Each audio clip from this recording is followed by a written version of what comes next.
কোন যন্ত্রণা, এত বছর টাকাগুলো আমি কোথায় লুকিয়ে রাখি, কোথায় ফলাবো সেটা তো বুঝতেছি না। এই চাচারে চেনা চেনা লাগে না? না না না না, আমাকে চেনার কোনো কারণ নাই, আমি তো বোঝো না আমি অন্য লোক। না না কাকা, আপনি তো ওবায়দুল কাদের। তুমি যখন ধরে ফেলেছো, তোমার স্মৃতিশক্তি খুব ভালো আছে, চ্যানেলটাও চেনা চেনা লাগছে। কোন চ্যানেল? সেটা ভাঙা টেলিভিশন। যাই হোক যাই হোক, এমন একটা চ্যানেল, আমার সাক্ষাৎকার কিছু প্রশ্ন করলে টাকা করো, আমার চাবি চুবি নিয়ে আবার ব্যাংকে যেতে হবে, বোঝো না, প্রচুর টাকা পয়সা। আজকে আপনার জন্য কিছু প্রশ্ন আছে। বলো বলো বলো। নাকি আজকে মন খারাপ? মন তো খারাপই বাপু, মনে করো যে আজকে একটা বিজয় দিবস, 16ই ডিসেম্বর, আর আমরা এই আগানে বাগানে বিল্ডিং এর কোনাকাঞ্চিতে লুকোয় রয়েছি, বোঝো না, খারাপ তো লাগেই। কাকা, আজকে কি কোনো অনুষ্ঠান আছে? আর মনে করো অনুষ্ঠান, গত বছরে এই টাইমে কত অনুষ্ঠান করছি, সারা রাত ডিজে ডিজে বাজছে, আর আমরা টাকা পয়সা লোড করছি, আর আনন্দ ফুর্তি করে বিরিয়ানির প্যাকেট খাইছি। এই বছর মনে করো কোনো প্রোগ্রাম নাই। কি আর প্রোগ্রাম, আমাদের নেত্রী কখন ফোন দিবে অনলাইনে, কল ভাইরাল হবে, ওটাই আমাদের প্রোগ্রাম, আর কোনো প্রোগ্রাম নাই। আচ্ছা কাকা, গতবার কি হয়েছিল? গতবার তো কত কিছু হয়েছিল, কোনটা বলি শোনো, তোমাকে একটা ঘটনা বলি, এই পাশে এসে দাঁড়াও।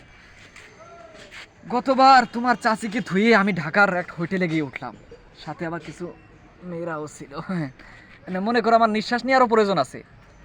তো সেই রাত্রি যা হলো সেই ঘটনা নাই বলি, পরের দিন সকালে আমাদের বিরাট মিটিং, প্রচুর সংখ্যক নেতাকর্মী, আর বিএনপির ষড়যন্ত্র, ওগুলোতে কেউ কান দিল না, আমরা আমাদের প্রোগ্রাম করলাম, কোনো দোয়া কালাম হলো না, উল্টো ডিজে বাজলো।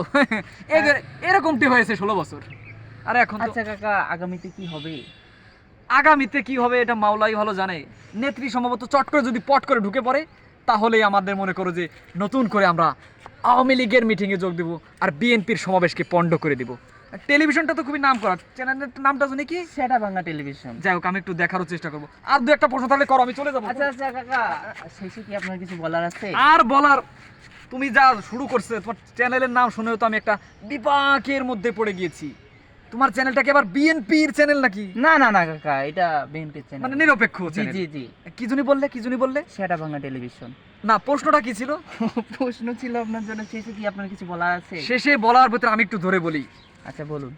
দীর্ঘ 15 বছর রাজনীতিতে ছিলাম, কিন্তু আমাদের হালকা জিলাপি থেকে শুরু করে, রাখো তোমার স্ক্রিপ্ট, বিরিয়ানির প্যাকেট পর্যন্ত আমাদের খাওয়ানো হয়েছে।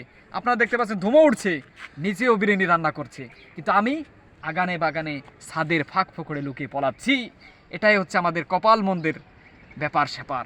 যাই হোক, দেশের প্রতি কেউ অনিয়ম করবেন না, দেশ আপনাকে সেই মোক্ষম শাস্তি দিবে যেটা আমরা পাচ্ছি। আপনি ভালো থাকেন, আর আগামীতে যদি আমাদের কোনো যদি ফয়সালা হয়, নেত্রী যদি পট করে চট করে ঢুকে পড়ে, আমরা দেখা গেল যে ক্ষমতা পেলাম, এই হচ্ছে কাক। আর আমাকে যারা কাউ বলে ওদেরকে একটা উচিত জবাব দিয়ে দিবে। তুমি তুমি শেষ করো, আমি যাই। তো আজকে আমাদের এই এপিসোড আমরা কাউ কাকার সাথে সাক্ষাৎকার নিলাম, ওনার বিষয়ে কিছু কথা বললাম। তো আমাদের সাথেই থাকবেন, ভালো থাকবেন।